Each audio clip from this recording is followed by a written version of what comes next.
작가 이윤영입니다. 반갑습니다.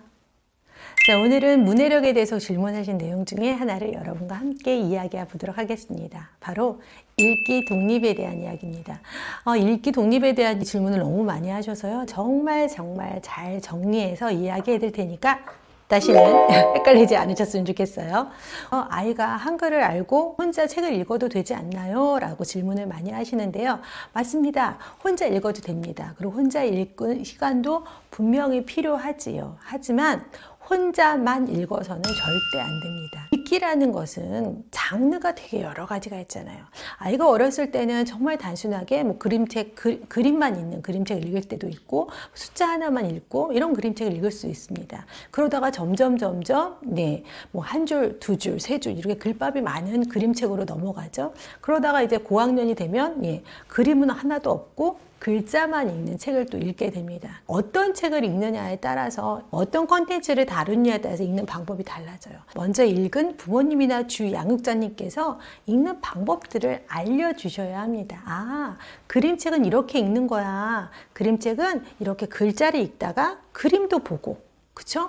겉표지도 보고, 그 다음에 주인공의 얼굴도 보고, 주인공의 행동도 보고 이런 얘기들이 있잖아요. 그리고 이 얼굴이 나중에 어떻게 변화하는지도 보고 그런 읽기의 전반적인 방법들을 부모님께서 알려주셔야 아이가 혼자 책을 읽을 때 그 부분을 놓치지 않고 읽게 되는 겁니다. 아이가 한글을 다 파악을 했다고 해서 난 이제 아이가 혼자 책을 읽을 수 있으니까 읽기 독립 만세 하시면서 혼자 읽게 놔두게 되면 아이는 계속 글자만 읽게 되는 거예요.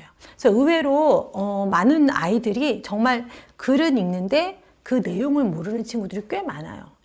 우리 어른들도 이렇게 글을 읽다 보면 이해 못하는 문장들 많이 있잖아요. 아이들도 마찬가지입니다. 그래서 그때 읽는 방법이라든지 모르는 단어가 나왔을 때는 어떻게 사전을 찾는다든지 아니면 사전이 없을 때는 어떻게 유추한다든지 이런 방법들을 아이와 끊임없이 읽어주는 과정을 통해서 보여주셔야 해요. 그래서 아이가 혼자 책을 읽게 됐을 때 그런 다양한 읽기 방법을 해보기도 하고 실패하기도 하고 성공하기도 하면서 이렇게 읽어 나가는구나 라고 알게 되는 거죠.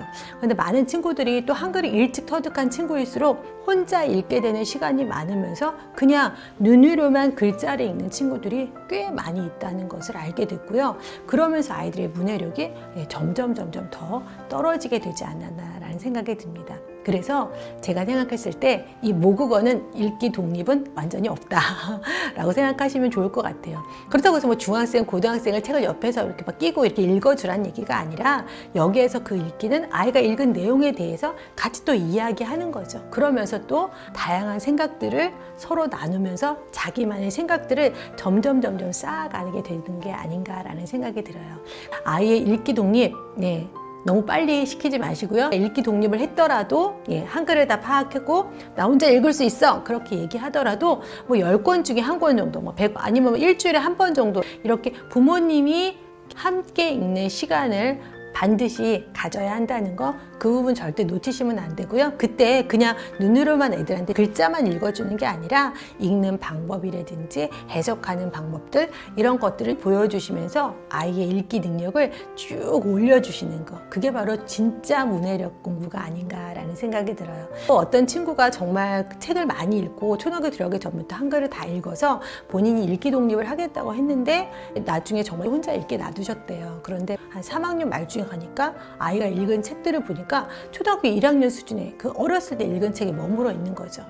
아이가 사람이 많이 나오고 글밥이 많이 드는 동화책으로 이동이 안 되는 거예요. 왜? 그 혼자 못 읽기 때문에. 그래서 부모님들이 점점 단계를 조금씩 높여주는 것들이 통해서 아이의 문해력이 쭉 향상될 수 있도록 조금씩 체크해 주시는 거. 그래서 뭐 내 아이가 다양한 장르의 책을 읽을 수 있는지, 그리고 그 윗단계, 상위 단계에 글밥이 많다거나 뭐 내용이 어렵다거나 이런 상위 단계의 책들로 넘어갈 수 있도록 그렇게 도와주는 작업을 해주셔야 된다는 거, 그 부분 한번 말씀드리고 싶습니다. 부모가 되는 길은 참 쉽지 않습니다. 하지만 아이들과 함께 책을 읽는 과정을 통해서 내 아이가 지금 어떤 생각을 갖고 있고 있고 또 어떤 감정을 갖고 있는지도 파악할 수 있기 때문에요. 저는 아이와 책을 읽는 그 시간이 무엇보다도 여러 가지로 도움이 되는 그런 시간이라고 생각해요. 그리고 그런 시간을 충분하게 가진 친구들은 나쁜 짓 하지 않습니다.